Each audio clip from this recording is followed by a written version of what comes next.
I think it's safe to say the Vaqueros are going to open up at home, and it's going to be on August 30th of 2025.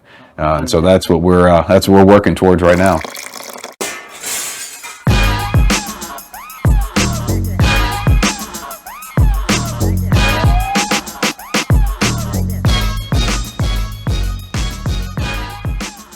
This is Rob Roselle, your host for Business on Tap.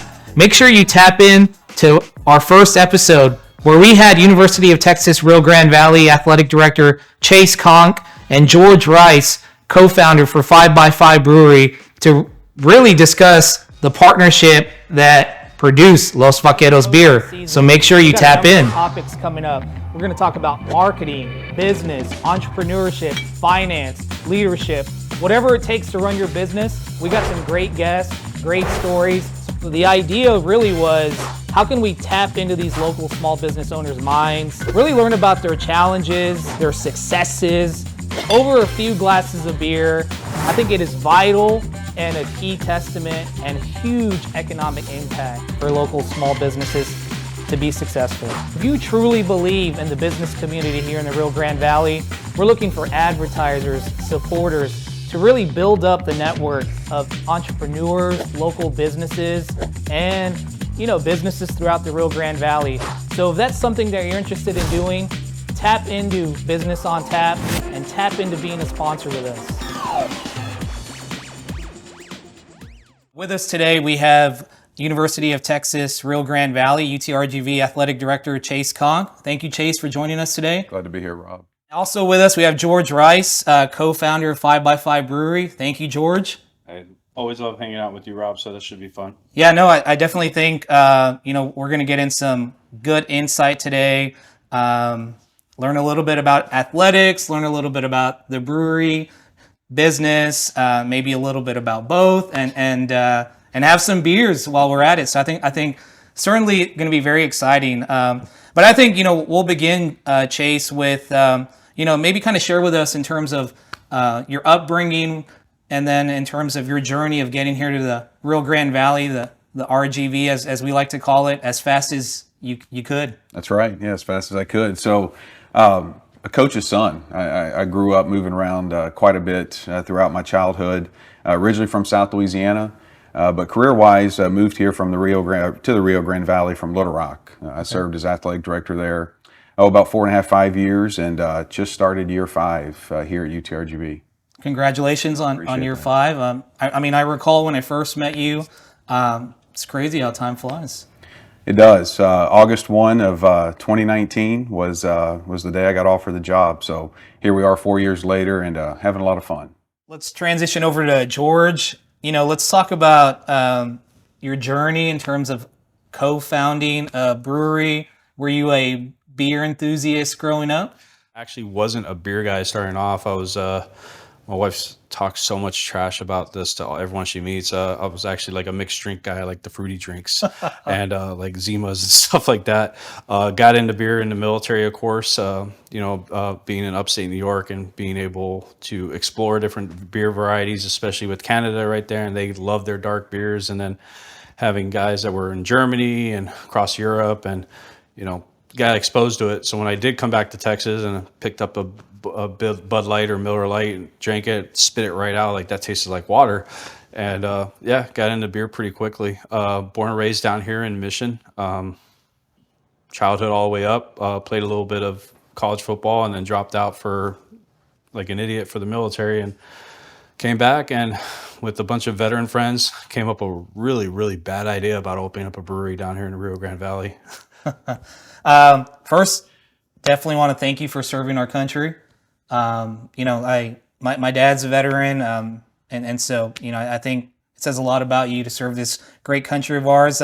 Second of all, not a bad idea, because I think you're a pioneer in terms of the local brewery scene. I think a lot of other major markets definitely have it, and I think the Valley is no other, not different than anybody else. So I think it's good for you to have that idea. So thank you, George. Well, we're starting to develop a regional identity down here, and everything's a part of it, from food, cuisine, like with the Delgado Collective and McAllen with them, and all these amazing eateries we have popping up across the valley, and then beer is part of it, and hopefully, like I was mentioning earlier, a distillery, and having these regional aspects, just the same way San Antonio does, Houston does, Dallas does, and we're really creating a regional identity down here in the valley, and being able to spread that not just across the valley, but across the rest of the states, and hopefully, or rest of the state of Texas, and hopefully soon across the rest of the United States. So being able to see Valley products go across the state is huge. And, now they're about to get a dose of some UTRGV football. Super excited about that. Would you like to talk a little bit about UTRGV football? I know our viewers are super excited about that. As I mentioned, in terms of this is a business podcast, definitely I think some business No doubt. Yeah. mindset around that. Talk a little bit about the strategy, Chase, in terms of what are you going to do to promote UTRGV football down here? Well, we got our first recruit right here. I think he still has some eligibility left. Got 2 years, 2 years? 2 years of eligibility. It's a business strategy, but it's about rallying the valley. It's looking for innovative ideas to bring our community together, bring our university together, provide that spirit, that pageantry, all the things that college athletics can do. And football has a chance to do that for us. Partnerships like this have a chance to do that. We've sold 2,200 season tickets already. That's awesome. It's amazing, right? You think about the community responding, and we still have 2 years to go. So it's a process, it's a journey, but it's something we get to do together. It's something that the entire valley gets to do, nurture this. The best way I can put it, it's like nurturing a baby, right? And we have to take care of it. It eventually is going to crawl, then it's going to walk, and then it's going to run. And we're in that early phase right now. That's awesome. I'm super excited about UTRGV football. I know, George, you can second that. I'm excited about the entire sport. It's not just the football, but seeing what's going on with the baseball team, the female soccer, and all the sports in general. It's just like it's being elevated to this next level of competition. I'm a huge sport guy. I grew up as a very unhealthy mix of a jock and a nerd. My father was a 2-time All-American in a sport that's not even played down here, lacrosse. So we grew up very athletically, but at the same time, we're all kind of nerds. Like I was telling him earlier, I grew up reading Lord of the Rings in elementary school. So not the movie, actually reading the book. Sure. But seeing this actually come to the Valley and seeing it elevate the other sports is just, it's amazing to watch. Because like I was talking about earlier, is regional identity. Athletics, sports, that's part of it. And seeing what UTRGV is doing for that on the sports side, not just football, but everything is just, it's fun to watch. I mean, Valley's going to be a powerhouse. We've always said it. I would agree. We're going to be competing with Austin, San Antonio, Houston in a matter of a couple of years, and having this to kind of rally the Valley, it's an awesome cornerstone for it all. And if I can piggyback on that, I think it's one thing that's been awesome about George and 5x5 is the recognition of what we're doing today, right? And he mentioned it, baseball, soccer. We have 16 Division I programs, 270 student athletes. And I know we'll get into it on how this all started, but credit to George and 5x5 for seeing what we're doing today, but seeing the potential of what's ahead and taking advantage of that opportunity. But his investment, 5x5's investment, and all of our programs, it helps tremendously. And before we talk about that partnership, let's get into our first beer. Beer or tequila? We're gonna do beer first, George. And normally the way this show works is I introduce the beers, but also, it's not every day that I have a brewery co-founder with me. So I'm going to give you the honor of introducing your own beers. So what are we going to start off with here, this first beer? So honestly, I think we should start off with our Irish Red, our FUBAR. I really want to wait for our new Crowd and Gem, which is Los Vaqueros, for last. So Okay. This is actually, besides the Los Vaqueros, this is actually my favorite beer that we have right now. It's Irish Red. Very traditional. It's sweet, malty, a little bit of burnt caramel, a little bit of burnt raisin on it, but it's extremely traditional. Like the water profile dates back to Dublin. That's what we mimic on their salt content. The malts are pretty much on par, and then the bitterness is right where it's supposed to be. So it's very traditional on what it's supposed to be. And most of our beers, we kind of stay on the traditional side. Lately, we've been venturing off the cuff a little bit, like we did with Los Vaqueros, but this is a pretty traditional Irish Red and basically what it tasted like 200 years ago. Okay, well, let's do it. It's not 200 years old. It's just what it tasted like 200 years ago. All right. Well, cheers, gentlemen. Cheers. Yeah, but good clarity, really good color, kind of on the medium side on the amberness. Carbonation should be on point. Very good. But you see what I was Great talking beer. about? You get a little bit of burnt caramel, you get a little bit of burnt raisins. That's from the malt profile. The bitterness is not overbearing, not way too under, so it shouldn't be overly sweet. It's right there. It's actually a year-round beer that you could drink. You know, we've had other guests talk about beers pairing good with food. In terms of this beer, what kind of food would you recommend to have with it? Tacos. All right. We're in the valley. Actually, reds go good with a lot of things, but meats and poultries, reds go Okay. really, especially poultries, because you always want that sweetness counterbalance. So with pork and chickens, it goes really good with it. We don't have it, unfortunately, because they ran out of HEB. Hopefully they get it in pretty soon. Is our brown. That's probably my favorite beer to actually drink with a steak, because you pretty much have to chew through that beer, and it's high ABV, so you're going to feel it quick. Yeah, no, I mean, I think, you know, early on in terms of when I was a chamber president and you all got going there in Mission, super proud of you guys. So wish you and 5x5 continued success, but definitely want to transition into our next topic. I know a lot of our viewers are certainly interested in terms of talk about the partnership of Los Vaqueros. How did the UT system, UTRGV, and 5x5 brewery really come to fruition and really come up with this great partnership? I really, who would like to start off with Do you that? remember the first call? I called them because I was going through, or I go through daily depletions report sent by my distributor, and I remember, like, what the hell? Who went through 4 half barrels of a very, very strong beer on like a Tuesday or Thursday night? Like, it was out of the norm. So I thought something was wrong. So I called distributor, like, what is this account?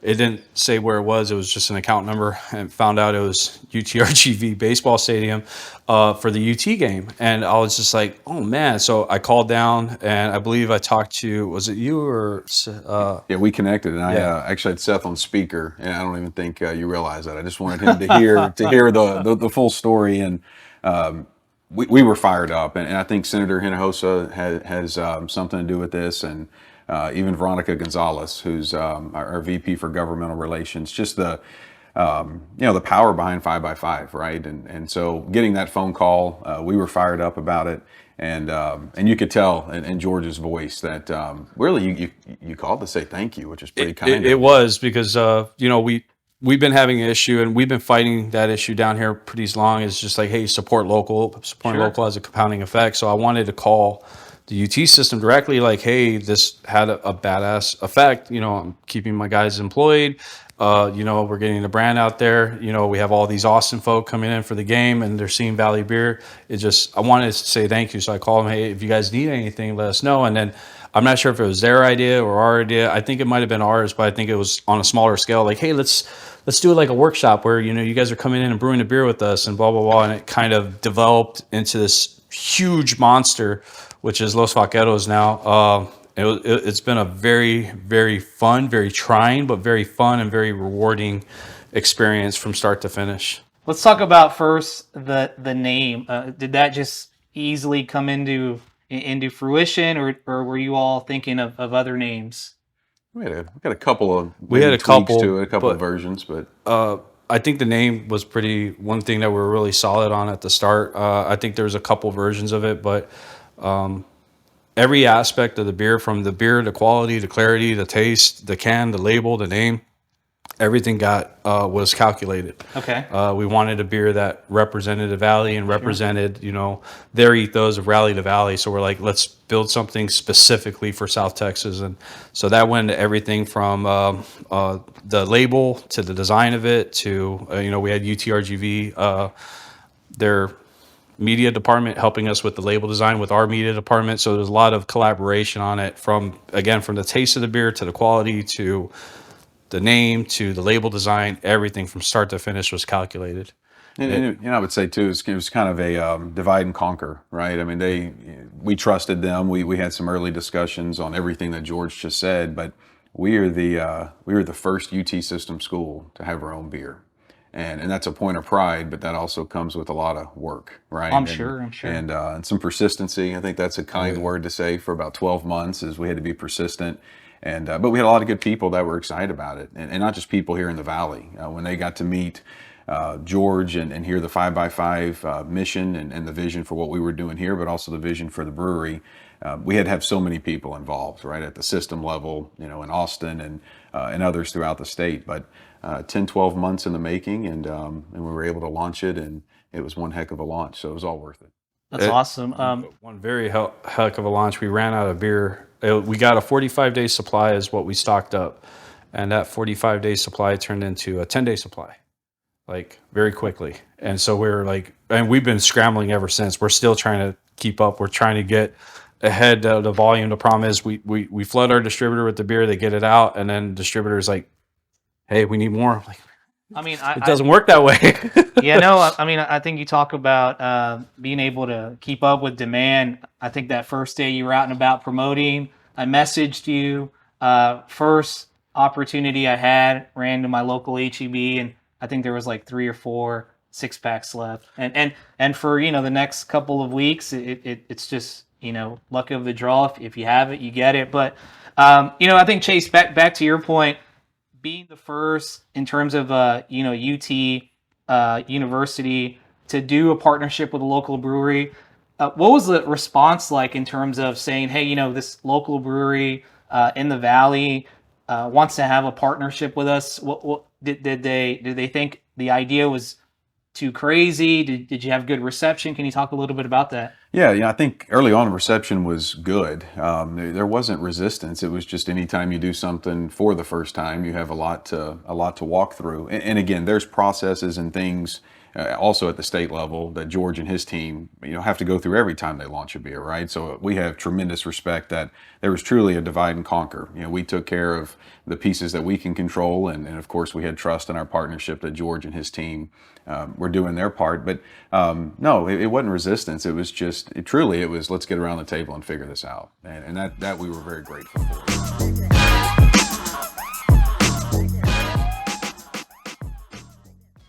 Nacho Piscina III, Ramon Ignacio Piscina III. A lot of people ask me where the nacho comes from. I'm a third-generation real estate broker, born, bred here in the Rio Grande Valley.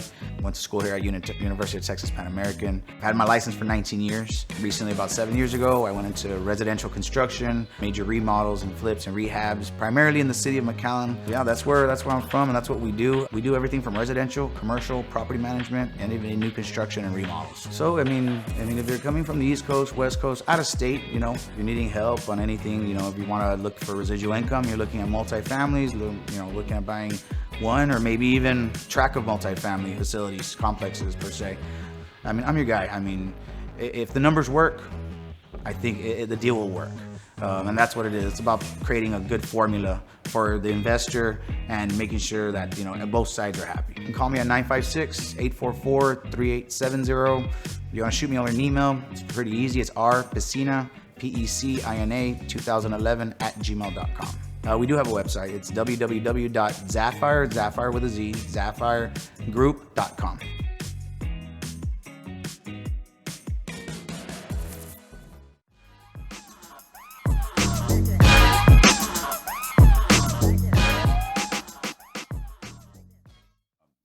Another piece too is as far as the launch, and George and his team do this often. We put out a press release about a month before the product was available in stores, and that was so smart, right? I mean, they were able to get a jump start on demand. Probably still surpassed your expectation in that first order, but we're still struggling to catch up to where we're supposed to be at, so we could start growing healthily. It's there hasn't been a plateau yet, and now we have sports season right around the corner, so we're all like, okay, it's going to get worse. and just think about, again, going back to George, and we're grateful as heck because they believed in us before everything really started to come to fruition. I mean, we were working on this before we had the Board of Regents' final approval in football, before we hired Coach Bush, before we sold one season ticket, right? So I think an important part of this is that first phone call. We go back to April of 22. Yeah.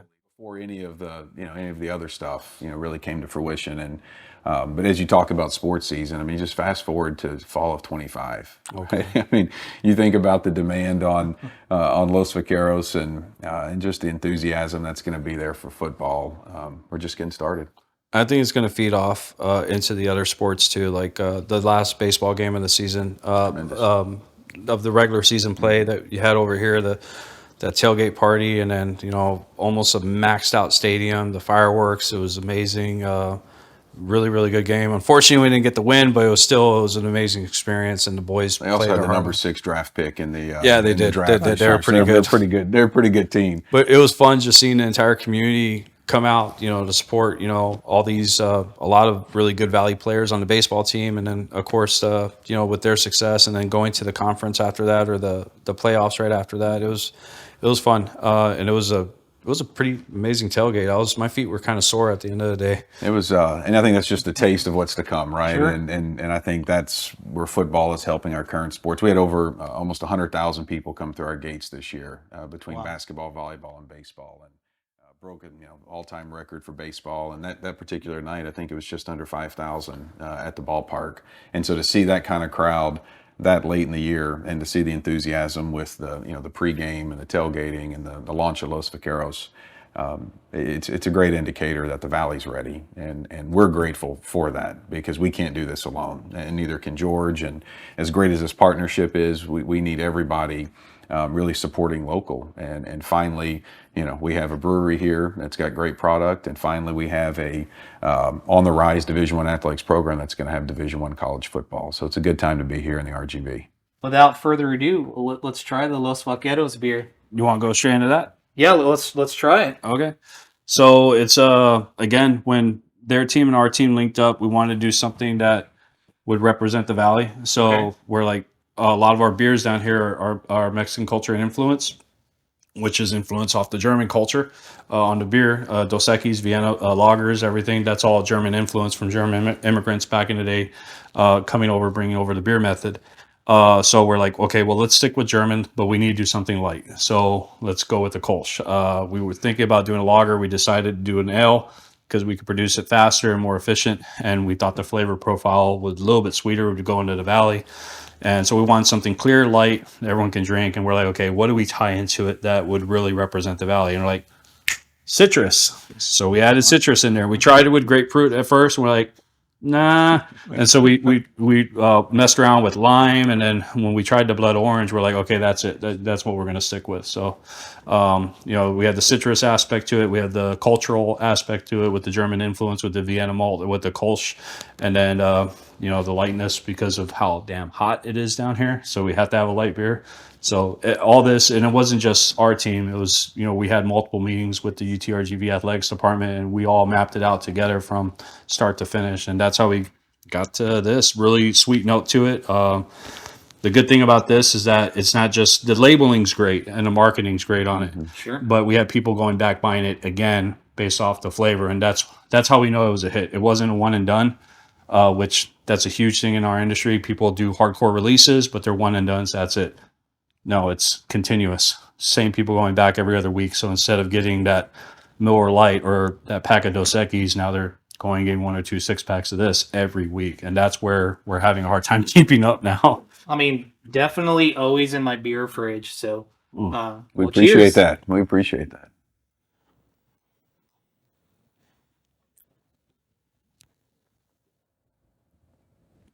Is it okay if I say that's my favorite? Is that okay? Yeah, we get in debates all the time. I think it's my wife's favorite too.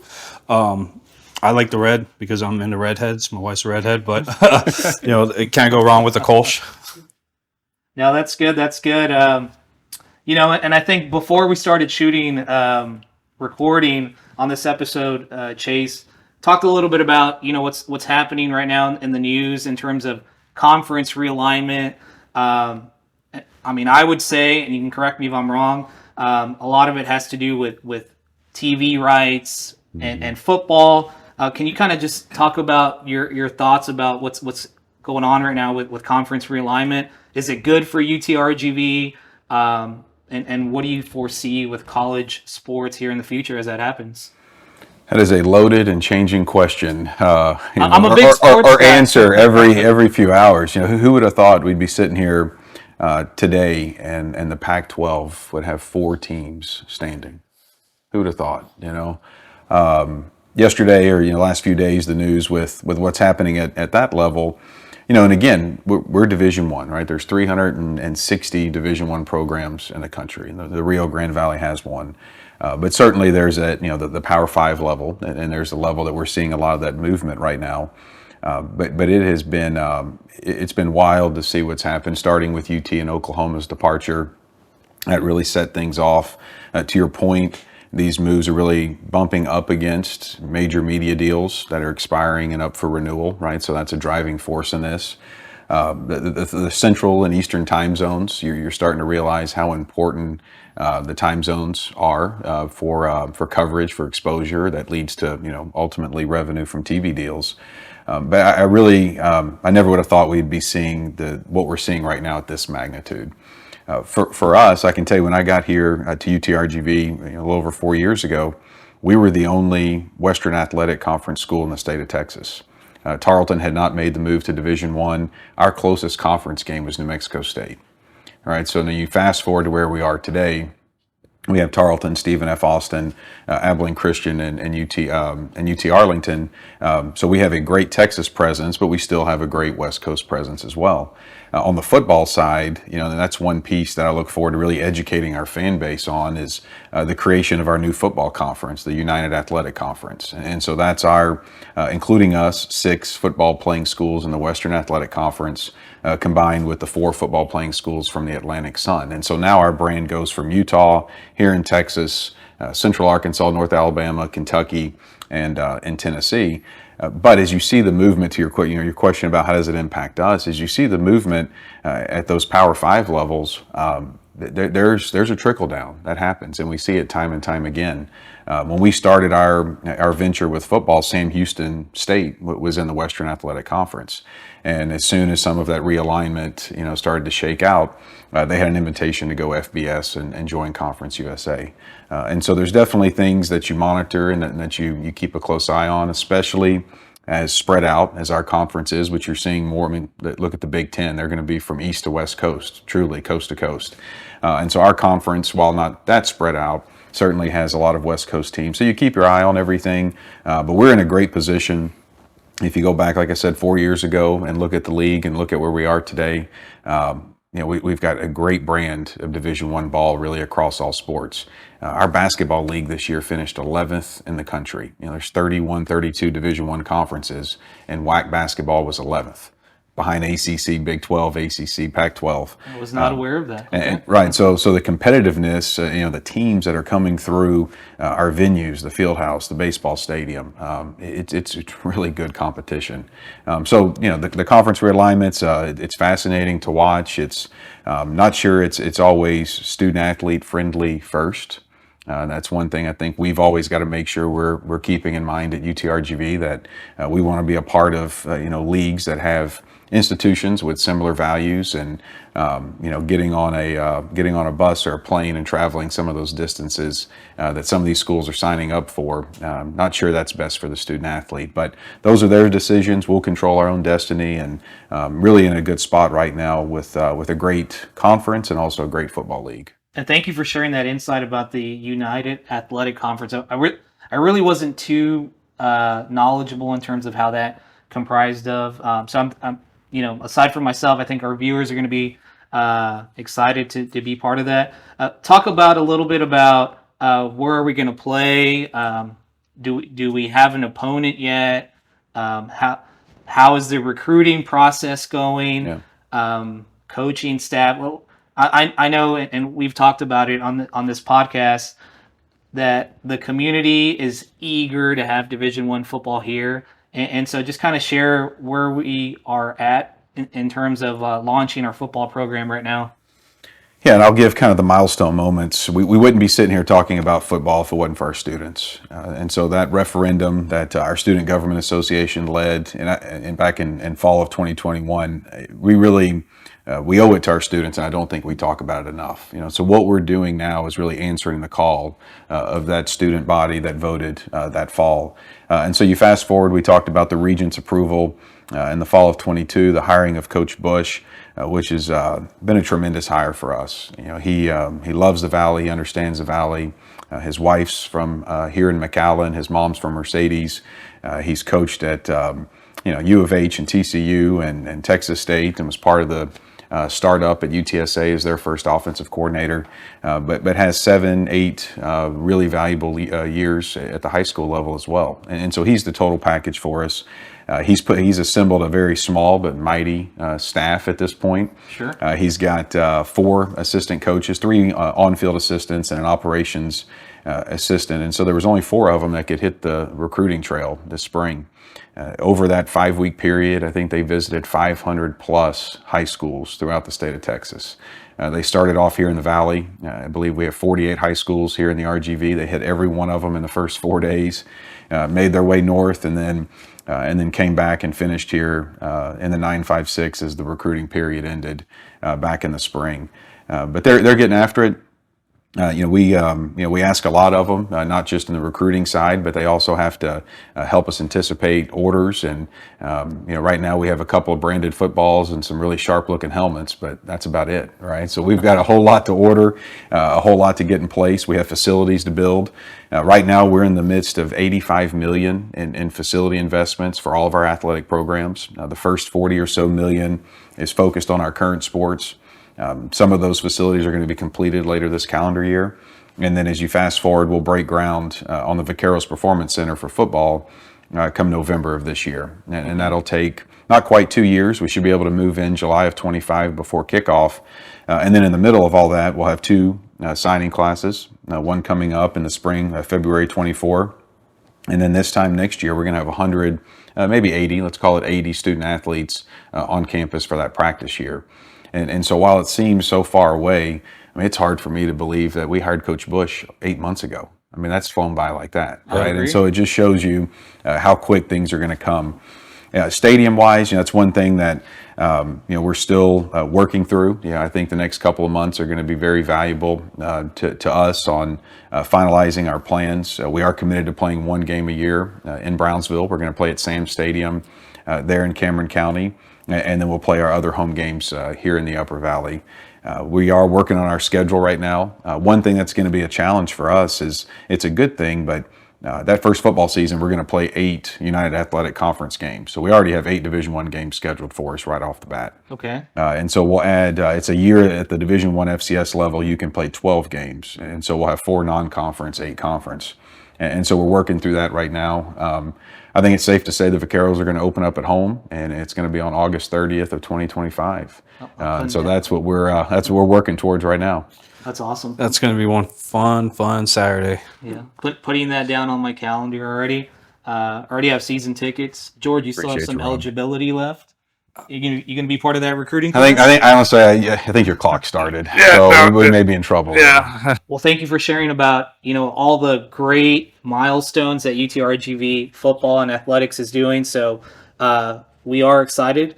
And before we get into our last beer, George, I know you're very eager.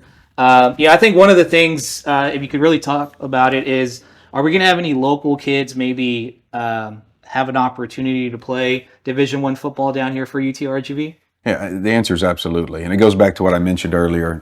In our coaching staff, they will always start here in the Valley. And that's our current 16 sports. That's football, that's swimming and diving. And the fact that our football coaches started right here, I think is really important. The other piece is 1 out of every 4 of our current student athletes, they're from right here in the RGV. They're from a 4-county region. And I think that's a statistic that we probably don't brag about enough. And so to simply answer your question, yes, there's going to be opportunities. And I think having Division I football here in our community is only going to help elevate football throughout the Valley. It's already strong, but it's only going to get better. I would agree. I've seen it firsthand. I got 2 kids that are in sports. I got a daughter that's in soccer. They're both at the junior high level, but we're already seeing the impact of the football program and UTRGV athletics as a whole, not just football, but soccer, everything, having an impact at the ISD level. And I'm already seeing the impact it's having on my son and my daughter with the coaching staff. I mean, everyone knows like, hey, it's time to perform. And you already see the coaching staff coming down. I've seen the girls soccer coach, like, I think he's Scottish. He has a real thick accent. I can barely understand what he's saying. He loves beer though. I know he's drinking a lot of my beer, but I've seen him at like 4 or 5 of the local girls sports competitions out, and he's there writing and, actively recruiting. I've seen the football coaches already out touching base with the different coaches out here. So I know on social media, you have a lot of, what are they called? Karens and Jakes. They're like, oh, no one from the Valley. Like, man, come on, give the Valley a little bit more credit. The Valley produces D1 caliber athletes. I've seen it. We have NFL football players that were born and raised in the Valley. You have Robert Garza, Jamar Taylor, a few dozen other. The Valley does produce D1 caliber athletes, and I'm pretty sure UTRGV is going to try to be capturing as many of them as possible. Yeah, no, I mean, I would absolutely agree. So I think we're excited about that. Thank you for clearing the air on some of that maybe we'll call it misinformation on social media. But let's get into this last beer. Okay, blonde ale, kind of like a Coors Banquet, a little bit of bitterness to it. Still sweet like most ales. It's a solid beer. It's our Moorfield Blonde. It's our 3rd top seller right now. Okay. And Vaqueros just passed it up about 2 months ago. It's Vaqueros is right behind Fubar and about to pass up Brown. So that's going to be, Vaqueros is going to be our top seller within the next 4 months. That's all. I know Chase is. Cheers to that. Yeah, cheers to cheers that. to that.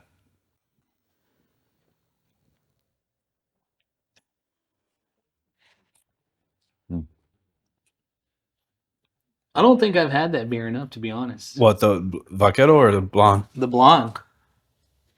It's they move it. It's a perfect summertime beach beer. But I but absolutely. the Los Vaqueros is knocking it down quick. Like, we're seeing the orders, like we project everything on a graph and see that Los Vaqueros going like this, and you see Fubar dipping down a little bit, the Blonde dipping down. So they're eating up the sales of the other ones, but overall the sales are still increasing tremendously, 200-300% overall. It's just it's funny to watch the graphs on it. I'm a big math nerd on when it comes to the market, so it's fun to watch. I mean, I think it's very important as you run a successful brewery. We talk about business on this podcast, so numbers is something that is very vital to running a successful business. Real quick, in terms of Los Vaqueros beer, can you only buy that here in the Valley, or can you buy it throughout the state of Texas? Initially, it was supposed to be just the Valley, Okay. but there's been such a huge demand for it in Laredo and Corpus, so it's out there, and we're also getting demand for it up in San Antonio now, which is going to be funny because that's UTSA's territory. So yeah, let's throw a little bit of throw a little bit of dirt in their face and start selling our beer in their backyard. I'll drive it up there. Yeah. I can do that. Yeah, I mean, I will have a disclaimer. So my brother's a former alum, and he lives in Oklahoma now. So let's just say some Los Vaqueros beer has made it up to Oklahoma as well. Those Yokies don't even have beer over 4% up there. So, all right. Well, I think, we've reached the portion of our podcast where we normally have a 4th beer, but I think we both tried to get a 4th 5x5 beer, and because that wasn't available, I think it's water, but I think it may be tequila. I don't think it's water. No, so it's tequila. So this is compliments of Ronnie, who lent us his house to shoot this podcast. So Thank you, Ronnie. Cheers, fellas. Cheers. Salud.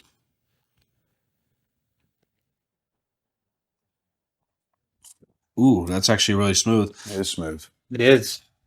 Man, it's got a really good taste. But I definitely want to thank you both for taking some time out of y'all's schedule, for talking about athletics, beer. This is the Business on Tap podcast. So I think having you both on, talk about your partnership, was something that we definitely wanted to share with our viewers. So thank you both. Really means a lot to us. And, as we transition out, we wish you both the success in each of one of y'all's business, in the beer business, athletics business. I'm going to be at both of y'all's businesses, so watch out for me there. And this is Rob Roselle. This is Business on Tap, so make sure you tune in next week or tap in to our next episode. Thank you, guys.